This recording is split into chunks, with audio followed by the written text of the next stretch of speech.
बिस्मिल्लाहिर्रहमानिर्रहीम। अस्सलाम वालेकुम। कमर मेकन एक नई वीडियो के साथ आपसे मुखातिब हूँ। एहतजाज का जो शोर है वो बढ़ता जा रहा है। तहरीक की आवाज़ें अब मज़ीद तवाना आवाज़ें जो हैं वो उठना शुरू हो गई हैं। 67 घंटे हो चुके हैं तहरीक के हवाले से। तहरीक इंसाफ की तरफ से मीटिंग जो है वो ख़त्म हुए और उसके बाद बताया जाना था कि जल्द अज़ जल्द इसका जो अगला लाएअमल है वो दिया जाएगा। लेकिन अभी तक किसी किस्म का कोई लाएअमल जो है वो पब्लिक नहीं किया गया। लेकिन ज़राए से हमने कल आपको ख़बर दी थी कि अब जो पार्लियामेंटेरियंस हैं, तमाम पार्लियामेंटेरियंस को बुला लिया गया है इस्लामाबाद और उनका जो एहतजाज है, जो धरना होगा, अब वो इस्लामाबाद हाई कोर्ट के सामने होगा। ज़राए ये कंफर्म कर रहे हैं कि इलेक्शन कमीशन से ये रैली शुरू की जाएगी और फिर ये जाएगी इस्लामाबाद हाई कोर्ट तक, क्योंकि इस्लामाबाद हाई कोर्ट में ज़ाहिर है इमरान खान साहब की और बुशरा बीबी की सज़ाओं की सस्पेंशन की दरख्वास्तें भी समाअत के लिए मुकर्रर हैं।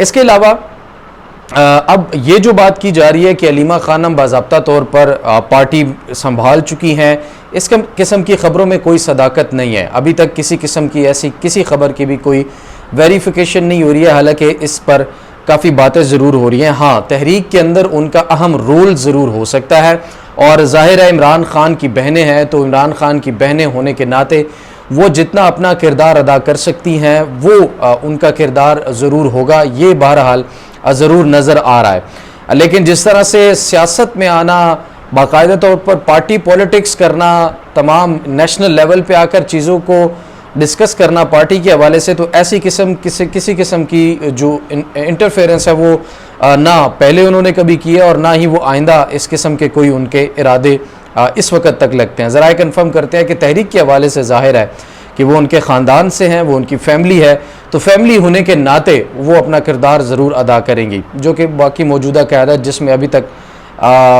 बिल्कुल भी नाकाम नज़र आती है। क्योंकि इमरान खान के जेल के अंदर जाने के बाद सबसे जो मौसर किरदार था वो अलीमा खानम और उनकी बहनें बाकी जो हैं उन्होंने ही अदा किया है।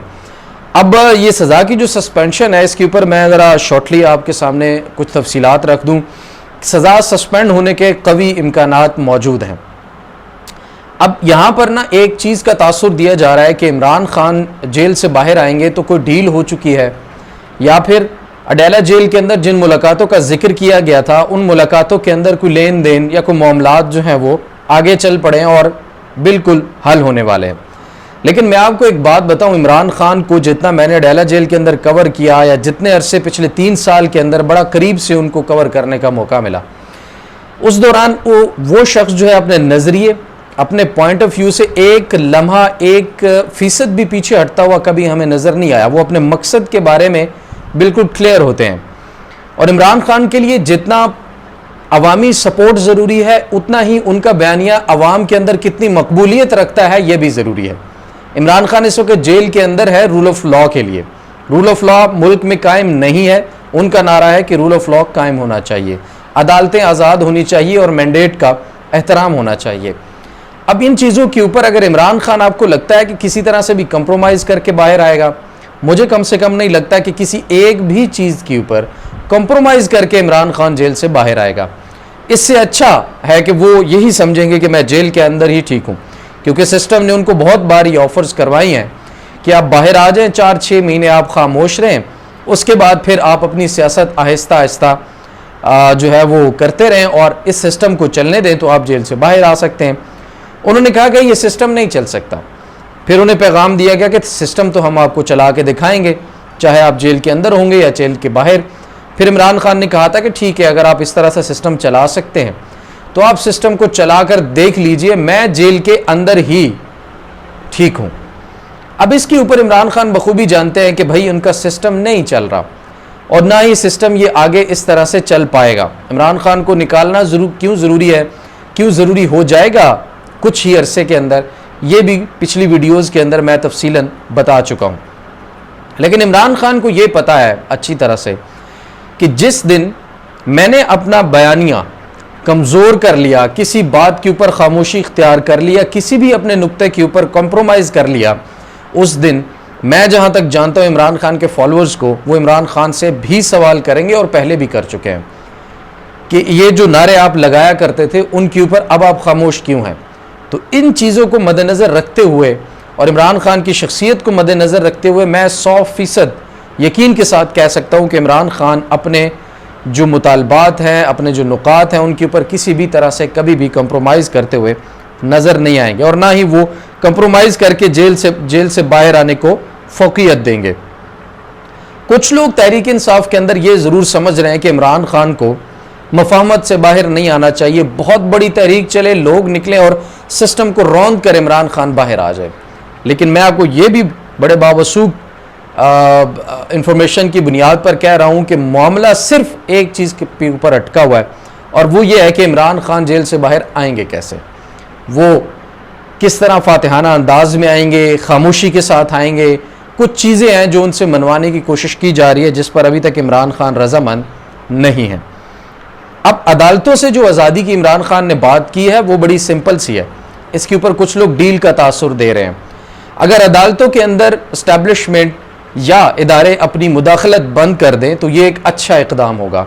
इसे डील नहीं, इमरान खान के बयानिए की जीत कहा जाएगा कि इमरान खान ने कहा है कि आप इदारों के अंदर अदलिया के अंदर मुदाखलत मत करें, और अगर उस मुदाखलत को रोक दिया गया है, ख़त्म कर दिया गया है या किसी हद तक कम कर दिया गया है तो इसमें डील तो नहीं है।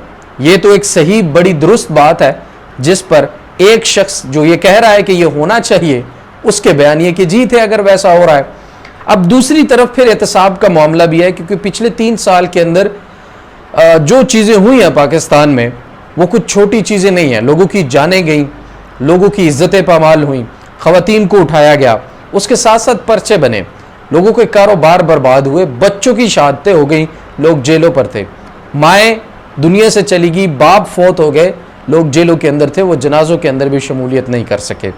जो जुल्म, जो फस्तायत, जो जबर का दौर पीछे गुजरा है उसको जब याद किया जाता है कि किस तरह से गुजरा है तो फिर किसी मफाहमत, किसी डील या किसी मुकमुका की तरफ इंसान का दिमाग भी नहीं जाता। तो ये वो तमाम चीज़ें हैं जो आपके सामने रखना ज़रूरी है, क्योंकि उनको समझना बहुत ज़रूरी है कि इमरान खान अगर बाहर आएगा तो किन किन मामलात को जो है वो अपने सामने गौर व फिक्र करने के बाद वो अपनी रिहाई के बारे में सोचेगा। उसके बाद ये चीज़ तो बहरहाल कन्फर्म है। लेकिन अब दूसरा एक और बड़ा अहम दिलचस्प, सुहेल वड़ाई साहब का जो कॉलम है वो अक्सर लिखते हैं, एक तो इस तरह के जो बाबे हमारी सहाफ़त के अंदर वो मुझे याद आ जाता है पुराने ज़माने के अंदर हमारे भी अभी कुछ अरसा कबल तक गांव में सेपी हुआ करते थे। मतलब साल भर कोई भी काम होता था तो वो तमाम जो काम है वो किया करते थे और उसके बदले उनको साल के बाद फिर उनका जो होता है उसके एवज़ जो भी उनका मुआवजा होता है वो दिया जाता था। और वो अक्सर मुआवजा जो है वो जितनी भी काश्तकारी होती थी उसमें से एक हिस्सा देकर उनको किया जाता था, साथ साथ पूरे साल के अंदर भी बहुत सारी चीज़ें। लेकिन वो सेपी होते थे, वो सेपी क्या होते थे, कुछ 6-7 किस्म के सेपी होते थे जो गांव में मौजूद मुख्तलिफ लोगों के मुख्तलिफ काम किया करते थे और एक बाटर सिस्टम जो होता था उस वक़्त। ये जो बाबे हैं ना पुराने सहाफ़त के अंदर, ये चाहते हैं कि नए जो लोग आ रहे हैं ना वो हम जो कुछ कहें वो उसको उसी तरह से मान लें, हालांकि ये खुद ज़हनी ग़ुलाम है उस पुरानी सोच के। पुराने सियासतदानों के लिए उनके कसीदे और गुन गा गा कर ये बड़े हुए हैं, गुन गा गा कर उनके कसीदे पढ़ पढ़ के इन्होंने सहाफ़त जो है वो परवान चढ़ाई है और ये चाहते हैं कि अब हम पे भी कोई तनकीद ना करे। अब अंदाज़ा करें कि आइन और कानून में क्या इस तरह की गुंजाइश कोई है? बेशक बदमाशी में है, ज़ोर ज़बरदस्ती में है, धौंस में है, लेकिन सुहेल वड़ाई साहब लिखते हैं कि जनरल आसिम मुनीर इस वक्त सियासी तौर पर बहुत मकबूल हो चुके हैं, सियासी तौर पर बहुत मकबूल हो चुके हैं। क्या वो सियासत का हिस्सा हैं? क्या वो सियासत कर सकते हैं? क्या आइन कानून उन्हें सियासत करने की इजाज़त देता है? सुहेल वड़ाई साहब लिखते हुए कम से कम ये तो सोचे कि ठीक है भाई, मुल्क में अंधेर नगरी ज़रूर है, लेकिन कम से कम अपनी रिवायात का कुछ सहाफ़ती इक़दार का ही ख्याल कर लेते और अल्फाज का चुनाव बेहतर कर लेते। अब जनरल आसिम मुनीर साहब को सियासत से जोड़ दिया कि सियासी तौर पर उनकी मकबूलियत ज़्यादा, वो कोई इलेक्शन में थोड़ी खड़े हैं, वो कोई हल्के की सियासत थोड़ी कर रहे हैं, उनका कोई इंतखाबी निशान थोड़ी है, या वो वोट लेकर अवाम के वोटों से किसी ओहदे पर थोड़ी बैठे हैं। वो एक इदारे में सरबराह के तौर पर काम कर रहे हैं जो गवर्नमेंट ऑफ पाकिस्तान ने उनकी जिम्मेदारी लगाई है, लेकिन सियासत में उनका क्या ताल्लुक है, सियासत में उनकी कौन सी मकबूलियत है, ये मैं बड़ा हैरान था ये पढ़कर। फिर वो लिखते हैं कि पाक भारत जंग ने जनरल आसिम मुनीर का ग्राफ बुलंद किया। कह सकते हैं कि वो सिपा सालार हैं, तो पाकिस्तान ने चूंकि जंग जीती है तो आसिम मुनीर साहब को भी जाहिर है फातेह कहा जाएगा, और कहा जाएगा कि वो जो है वो उस फौज के सरबराह थे, गो के सबसे बड़ा किरदार पाक फ़ज़ाइया का था। और अगर यहाँ पर कहना भी है तो ये कहें कि पाक फ़ज़ाइया ने जो ऑपरेशंस जाके वहाँ किए, कोई बर्री फौज तो हमारी इंडिया के बॉर्डर्स के अंदर नहीं घुसी है, तो पाक फ़ज़ाइया के जो चीफ हैं उनका नाम लिख देते यहाँ पर तो ज़्यादा अच्छा होता, क्योंकि असल कारनामे तो उनके क्रेडिट में भी जाते हैं, जनरल आसिम मुनीर साहब के भी ज़रूर जाते हैं, लेकिन जो जिस तरह से उन्होंने अपना किरदार अदा किया है, पूरे ऑपरेशंस किए हैं, तो मेरे ख्याल में उनकी भी इसी तरह से हौसला अफजाई होनी चाहिए। फिर उन्होंने कहा कि अजब नहीं कि इस सियासी इज्तिमात में जनरल आसिम मुनीर के नारे सबसे ज़्यादा मकबूल हो जाएं। सियासी इज्तिमात में आसिम मुनीर साहब के नारे क्यों लगेंगे? वो सियासी शख्सियत नहीं है। सुहेल वड़ाई साहब एक बेसिक सी चीज़ को कैसे भूल सकते हैं? कैसे आप अवाम को गुमराह कर रहे हैं कि जो एक मैंडेट ही नहीं है किसी शख्स का, वो अपने ओहदे के ऊपर, इतने अच्छे ओहदे के ऊपर है, आप उनको क्यों नीचे ला के सियासत के अंदर घसीटना चाहते हैं? इस तरह की चीज़ें जब आप लिखेंगे तो आप असल में दुश्मनी उन लोगों से कर रहे हैं जो इन ओहदों के ऊपर बैठे हैं, आप उनकी तौहीन कर रहे हैं।